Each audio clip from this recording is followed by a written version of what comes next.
He was really that anchor for me. He pushed me to kind of put out my healing journey, which went decently viral. I think I gained like my first 1,000 followers. And that was ultimately the spark of, okay, you do have a voice that people care about. This information is really valuable. People want to hear more of it. Now, what does it look like if you go all in? Welcome to 5 Minute Founders. If you're interested in hearing today's full conversation, you can check us out on YouTube at Jump 450. But for right now, we've only got 5 minutes. My guest today is the co-founder of Noble Origins, a grass-fed beef-based protein powder, as well as the co-founder and co-host of one of the top 25 nutritional podcasts, the Meat Mafia.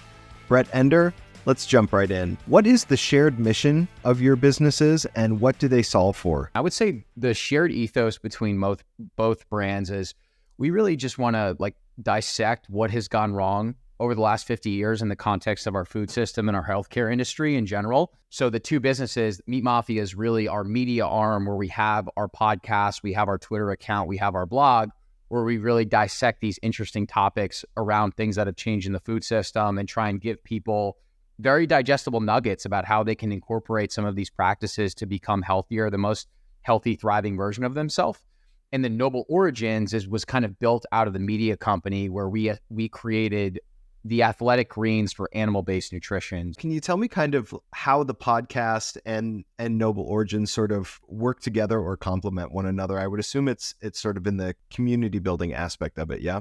Yeah, it's a really good observation. I would say that the podcast, in full transparency, it essentially breaks even where we have enough money from sponsors where we can pay for production fees.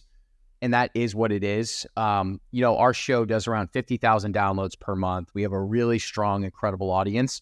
But when you're going to brands, 50,000 downloads a month really doesn't get them out of bed, to be honest with you. So our thought process is we would rather be willing to just break even and create the most organic show that we can in a way that is almost like the engine to these strategic opportunities. So if we're doing it right, the podcast should be growing. Noble should be growing with this amazing organic audience base.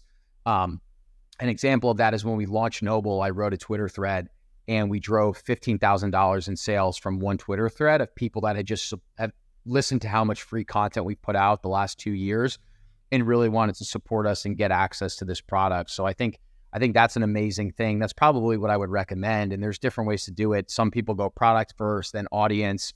We were audience, then product. And I think it's a very low risk way to really validate what you're doing. And then you have an immediate customer base on day one and an email list, et cetera. And then the other thing, which I touched on, is the podcast is an amazing strategic opportunity generator where a CFO would look at our balance sheet and be like, hey man, you're breaking even on the podcast. Maybe you're even in a little bit of the red. We should cut back on this. Where I'm like, we got 8 investors for Noble of people that just listen to the podcast and love the brand. So I would actually argue that the podcast generated $300K because that was the investment amount that those 8 investors kicked into the company. And then just connections and relationships and the spiderweb effect with your network, the serendipity that comes from podcasting is almost unmatched, I would say. Wow. What channels do you guys market on? I mean, it seems like a lot of your growth is coming organically from the podcast, but where do you kind of spend those ad dollars and where do you see the most growth? There's obviously the organic side. And then also we brought on a really good fractional CMO. His name is Simon Wool, and he's been incredible with creating these campaigns and driving paid ad sales. The ads on Meta have been performing really, really well. And then just Google as well. Both of those mechanisms have been crushing it for us. The first month that we started working with him, we went from 45K to 85K immediately. And he really feels like he's a part of the team. But yeah, it's the organic, it's the podcast. We also have a number of large affiliates of just people that are in our network from being in the health space for 2 years that are more than happy to take free product in exchange for just posting about us because they want to see us do well too.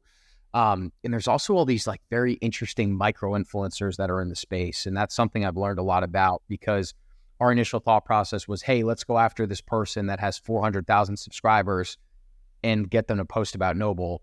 We come to find out that some of these accounts will charge $10,000 to $15,000 per one post. Our AOV is $120 an order. So the amount of product that we have to sell from that one post just to break even is you'll never make that math work. where there are all these micro influencers, like these mom bloggers, etc., that will take free product and write a great article that will compound and generate a bunch of sales. We had a guy in Atlanta that has a great blog that does a few 100,000 hits a month.